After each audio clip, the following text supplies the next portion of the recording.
March 9th, 1945. A date not remembered for speeches or ceremonies, but for fire. Tokyo, a city that had survived earthquakes, typhoons, and centuries of upheaval, suddenly found itself facing something no one had ever imagined. The sky itself turning into a weapon. At 12:08 a.m., the first Pathfinder planes of the U.S. Army Air Forces released their incendiary markers. Within minutes, whole districts were outlined in flames, like a grotesque sketch traced from above. Survivors would later describe the city glowing brighter than dawn, a furnace so wide it stretched to the horizon. The Sumida River boiled, bridges twisted in the heat, and the night was filled with screams louder than the bombs themselves. The tool of this destruction was the B-29 Superfortress, a machine that seemed less like an airplane and more like a prophecy of a new kind of war. With a 141-foot wingspan, pressurized cabins, and 4 enormous engines, it was an engineering marvel. For Japanese commanders, it was a nightmare. Before its arrival, they had reassured themselves that the homeland was safe. Fighters could defend the skies, anti-aircraft guns could hold their ground, and the spirit of the people would carry the nation through. But the B-29 flew higher, faster, and carried more destructive power than anything they had prepared for. To villagers seeing one for the first time, it seemed impossible that a single aircraft could be so vast.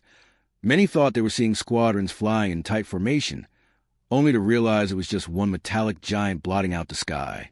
What made the B-29 even more fearsome was not just its size or range, but the strategy behind it. General Curtis LeMay, a man known for his blunt speech and colder logic, abandoned traditional high-altitude precision bombing. Weather and geography made accuracy unreliable, and Japan's industrial output was scattered in thousands of small workshops, often attached to wooden homes. The solution, as LeMay saw it, was simple and brutal.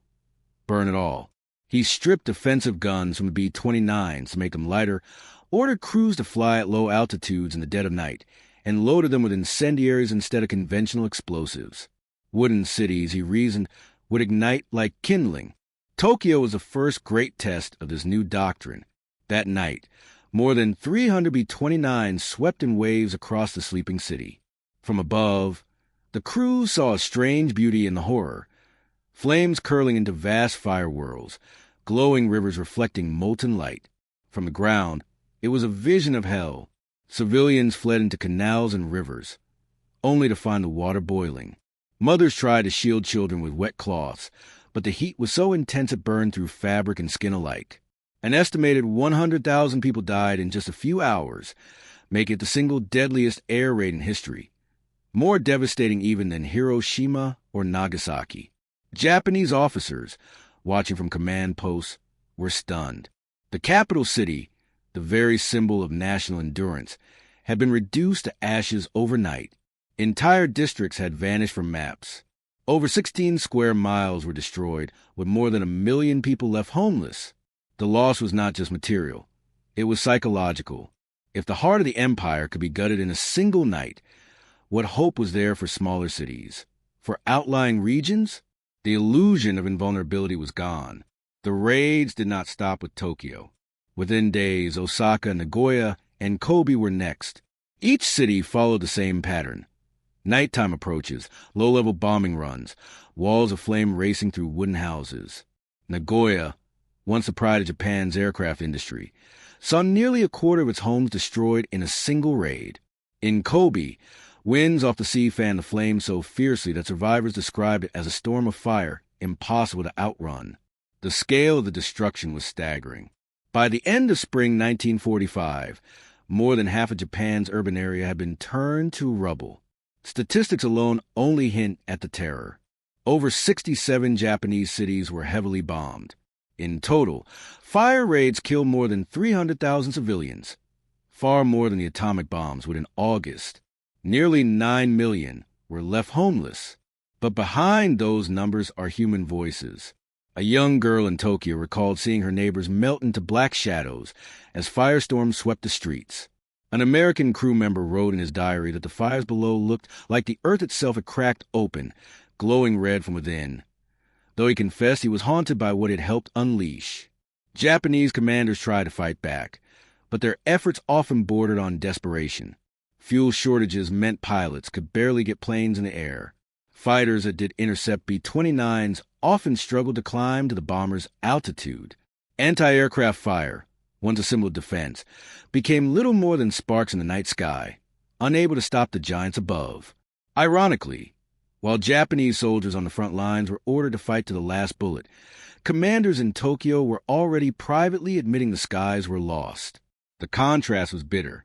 American crews flew missions with the luxury of pressurized cabins, sometimes even carrying Coca-Cola bottles to sip at altitude. Below them, Japanese civilians had only wet towels, ditches, or rivers to shield themselves from napalm. Propaganda had once promised that the divine wind, the legendary kamikaze spirit, would protect Japan as it had centuries before against Mongol invaders. But in 1945, the divine wind seemed to blow only in favor of American pilots, who reached their targets with terrifying regularity. By April, the raids had become a grim routine. Each new city added to the list deepened despair among civilians and commanders alike. A Japanese officer later admitted, "We could not defend our people. With every raid, their faith in victory slipped away." The sense of inevitability was spreading.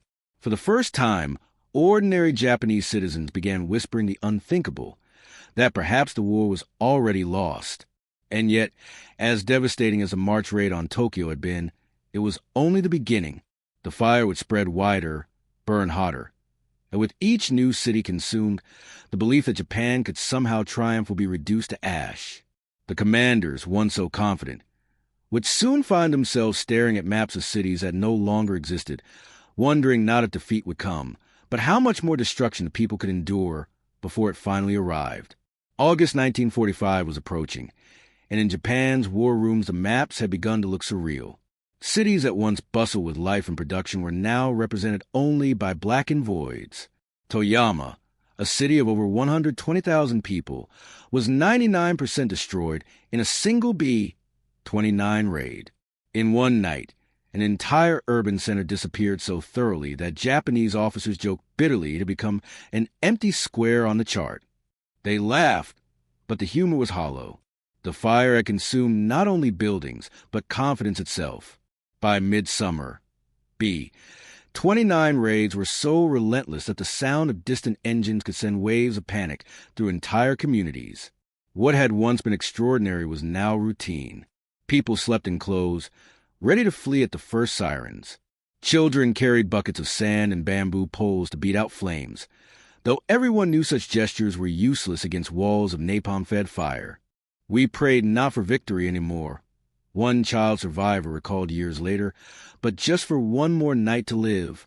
The psychological collapse among Japanese commanders was as devastating as the physical destruction.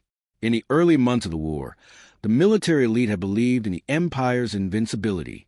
But by 1945, even hardened officers admitted the homeland had become indefensible. Fuel shortages crippled the Air Force. Anti-aircraft batteries ran out of shells.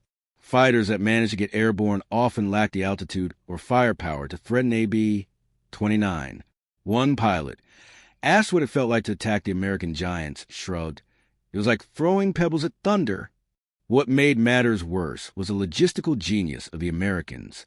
The capture of the Mariana Islands, Saipan, Tinian, Guam, turned the Pacific into an unsinkable aircraft carrier. From these bases, the B-29s could reach nearly every major Japanese city. Tinian alone, an island barely 20 miles long, became the busiest airfield in the world. Its runways could launch hundreds of bombers in waves so large that Japanese radar operators simply stopped counting. For the Empire's generals, it felt like a noose tightening with every sortie. The destruction went beyond Tokyo, Osaka, and Nagoya. In June, B-29 struck Fukuoka, destroying 21% of the city. Shizuoka lost 66% in a single raid. Smaller towns, once believed too insignificant to target, were obliterated. No place was safe, no community too small. For civilians, the idea of home became meaningless. More than 9 million people were left homeless by the firebombing campaigns. Entire families wandered ruins, clutching what few possessions they had salvaged, moving from one temporary shelter to another. The war had become not about defending the nation, but about enduring survival. The statistics were staggering, almost unreal. By August, 67 cities had been bombed, many more than once. Nearly 40% of Tokyo's buildings were destroyed. Nationally, urban production capacity was cut by half. Japan's ability to fight was disintegrating faster than any commander had predicted. And yet, despite the obvious, the leadership clung publicly to slogans of final victory, even as they confessed privately that the war was lost. "We had no defense against such power," one war cabinet member admitted later. "Our strategy had already failed." The human stories within this devastation reveal more than numbers ever could. A survivor in Nagoya described trying to escape with her children while carrying a small family altar. She made it out, but the altar burned, and she later wept not for her house, but for the ashes of her ancestors. An American pilot, watching from the air as another city erupted in fire, wrote his journal. "It looked like the earth itself was bleeding light. I know we were told this would shorten the war, but it didn't make it easier to see." These testimonies from both sides show the complex emotions swirling beneath the statistics: grief, horror, guilt, resignation. And still, amid the horror, there were moments of irony almost too sharp to ignore. The B-29s carried pressurized cabins, remote-control gun turrets, and even Coca-Cola bottles, luxuries beyond the imagination of their opponents. Japanese defenders, meanwhile, were so short on fuel that civilians pedaled bicycles attached to pumps to move gasoline to airfields. It was as if two different centuries were colliding, a mechanized giant against a nation stripped to improvisation. The psychological toll grew unbearable. The Japanese military had always presented itself as the shield of the people, but the fire raids proved otherwise. Each night of destruction made it clearer that commanders could not protect their civilians, no matter how many speeches or broadcasts promised divine intervention. Faith in the emperor, once unshakable, began to fray. Censorship could not fully conceal the truth. The blackened ruin spoke louder than propaganda. For the United States, the success of the raids changed the very philosophy of war. Confidence in strategic bombing skyrocketed. American leaders saw proof that air power could destroy not just armies, but nations. This confidence paved the way for the most consequential decision of all, the use of the atomic bomb. But long before Hiroshima and Nagasaki, it was the firebombing campaigns that had already convinced many Japanese commanders that resistance was hopeless. The atomic blast would merely confirm what the flames had already taught them. By July, despair had reached even the highest levels of leadership. Records from imperial meetings reveal officers acknowledging collapse. General Kawabe, Deputy Chief of Staff, wrote that the situation was unbearable and that the people's spirit of resistance has begun to die. Such admissions would have been unthinkable just months earlier. Now they were unavoidable. The fire had broken not only the cities, but the idea of victory itself. And yet, civilians continued to endure. Families dug shelters, carried water buckets, and rebuilt ruins, even knowing another raid might come within days.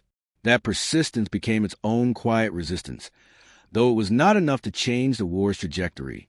A young boy from Osaka recalled helping his mother sweep ashes from their street the morning after a raid. When asked years later what he had thought about victory or defeat at the time, he answered simply, "We didn't think about victory anymore. We thought only about when the planes would come back." The irony of history is that these raids, devastating as they were, often remain overshadowed by the atomic bombings in public memory. Yet in sheer destruction, the firebombing of Tokyo and other cities killed more people, destroyed more homes, and caused more despair than any single nuclear attack. The difference was not in scale, but in symbolism. Firebombing felt like annihilation by storm, while the atomic bomb was annihilation by sun. Both ended the same way, with faith and victory burned away. When the war finally ended, survivors spoke less about battles or generals and more about fire. The sound of sirens, the glare of the sky, the choking smoke that filled every street. These are the memories etched deepest. Japanese commanders, too, remembered not the glory of campaigns, but the helplessness of watching their homeland consumed. One officer later remarked, "When Tokyo burned, I knew the war was over. The rest was only waiting for the emperor to say the words. Looking back, it is easy to see the inevitability. The B-29 did not just deliver bombs. It delivered certainty. With every sortie, with every city erased, the empire's dream of victory turned further into ash. The psychological defeat came long before the formal surrender. It came in the spring and summer nights when the fire fell from the sky, when even the proudest commanders admitted, if only to themselves, that the war could not be won. The story returns, as it must, to March 9th, 1945. On that night, Tokyo was transformed into a firestorm unlike anything the world had ever seen. In the flames, Japanese commanders saw more than the destruction of their capital. They saw the destruction of an illusion, the belief that determination alone could win against overwhelming force. As the city burned, so too did the last fragile threads of confidence. Victory, once proclaimed as certain, had become impossible. The B-29 did not just bomb Japan. It broke its faith.